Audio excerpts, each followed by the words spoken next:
Hi, my name is Johannes De Klerk and I will be presenting my presentation on the project and product lifecycle. Firstly, we will be discussing the difference between product and project. Even though they nearly sound the same, they should not be confused with each other. A product is a goods and service that can be bought or sold and are usually designed to satisfy a human's needs or wants. It can be a physical, virtual, or cyber form. Every product is made out of cost and each is sold at a price. The price that can be charged depends on the market, quality, and the segment that is targeted. Each product has a useful life after which it needs replacement, and a life cycle after which it has to be reinvented. Some of everyday products are mobile phones, cars, and computers. A product also has a finite lifespan before becoming obsolete. A product is an individual or collaborative enterprise that is carefully planned to achieve a particular goal. Even though a project goal may be to develop a product like the mobile phone, car, or computer, it is important not to confuse yourself with the end product with the actual project itself.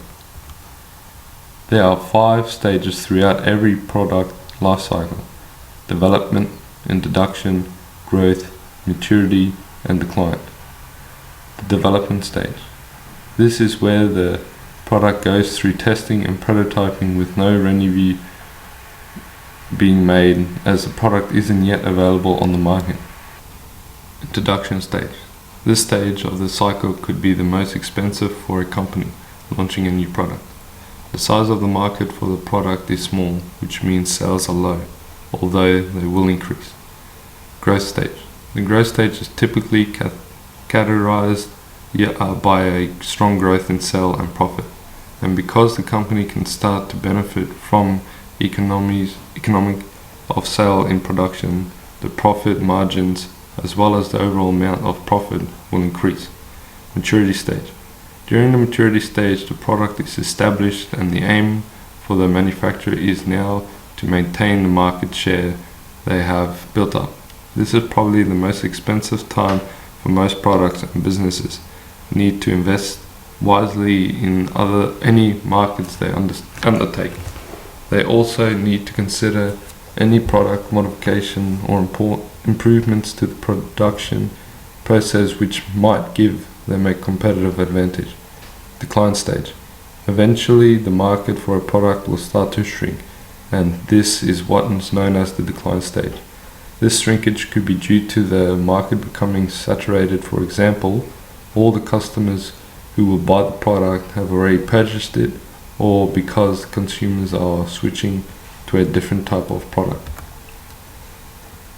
What is a project lifecycle?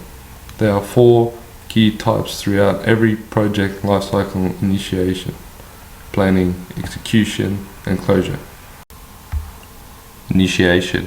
In the first phase of the project lifecycle, the project is defined and established. In moving from a problem to a project, it is important to ask questions such as: do you have the resources for your budget to fund the project?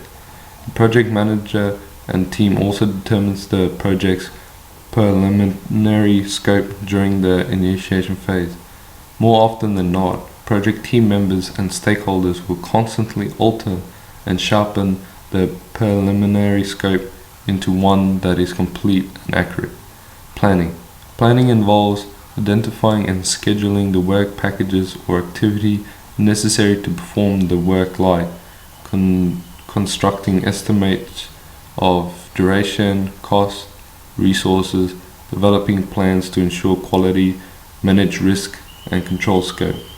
Execution. The phase where the action takes place. Execution involves acquiring and building a project team, performing work, and producing deliverables. It's important to remain aware of the constraints such as time, cost, and performance, which will drive and limit the project's lifecycle. Closing. During the final phase of the product lifecycle, the project is complete and the project team members transfer deliverables to the next stage or to the customer.